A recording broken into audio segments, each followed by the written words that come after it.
In this video, we'll be looking at how you can help to scaffold learners speaking during school closures. It's important to consider how to scaffold speaking at this time, as your EAL learners are not only missing out on key exposure to extended speaking models, but they're also missing out on a lot of speaking opportunities that a classroom environment would normally offer. Therefore, it's important to ensure that we encourage speaking and provide supported opportunities for them to practice speaking in English. We're going to look at 3 key ways you can support your learners remotely with their speaking. We're going to look at using models, substitution tables, and speaking frames. You may want to record yourself speaking and providing a model example of the type of thing you want your learner to do when they speak. This will help to give them the frame of reference for the task and type of language that they need to use. You could do this by videoing yourself, and one website you might want to use to do this is Flipgrid. This is a website which allows users to make short videos of themselves and then upload them to a wall so they are visible to a group of users. You could also ask your learners to upload samples of themselves speaking so that they can use each other as models. It's important to ensure that you get permission before asking learners to upload videos of themselves.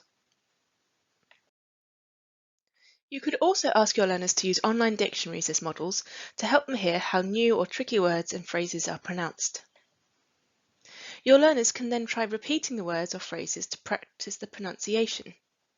Macmillan Dictionary and Cambridge Dictionary both have functions of being able to click on a word and hear it.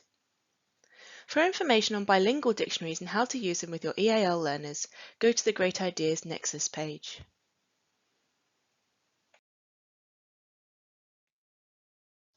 Here's an example of a substitution table. A substitution table is a table which breaks down sentences into smaller, manageable chunks and divides these chunks into different columns. Learners then choose one element at a time from each column to create a sentence.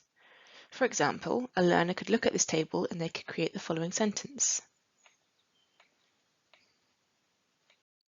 The beauty of substitution tables is that the word order is given to learners. So, for example, a learner would choose something from column 1 before column 2, 3, 4, and then 5. In substitution tables, you would typically not ask a learner to choose something from column 5, say, before column 2.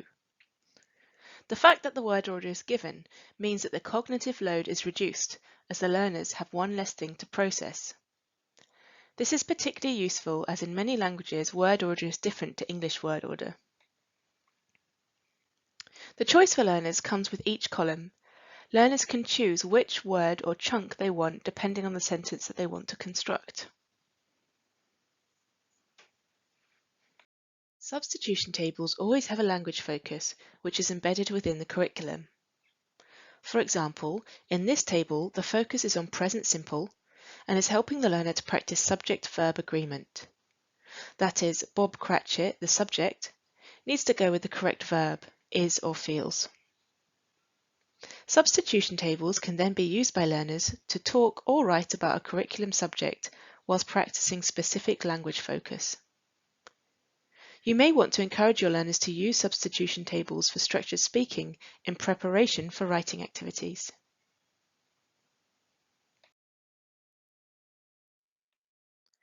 Speaking frames are similar to substitution tables in that they also provide models of sentences, language structures, and vocabulary to help learners scaffold their speaking. You might just have a sentence starter, where learners are given the first word or first few words of a sentence.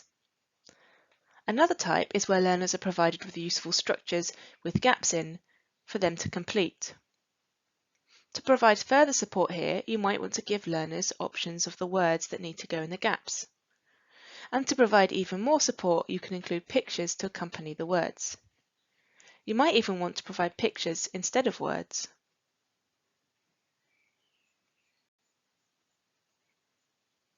To use substitution tables and speaking frames with your learners, simply build them into your instructions. For example, when you get to the point in your instructions where you want your learners to talk about the content, ask them to use the substitution table or speaking frame to help them when they speak. Speaking frames and substitution tables can be used to scaffold both speaking and writing. Therefore, it's important that you're explicit in your instructions to your learners about how you want them to use these tools. You might also ask learners to record themselves when using the substitution tables or speaking frames so that you can get a better idea of how well they're supporting your learner. Please make sure you get permission from your learner and/or their parents before asking them to record themselves. To find out more about substitution tables and speaking frames, go to the EAL Nexus Great Ideas page.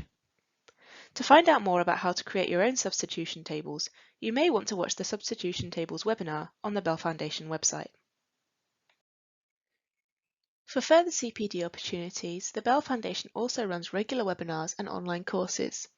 To find out more about these, go to the Bell Foundation website. Thank you once again and keep up all the great work.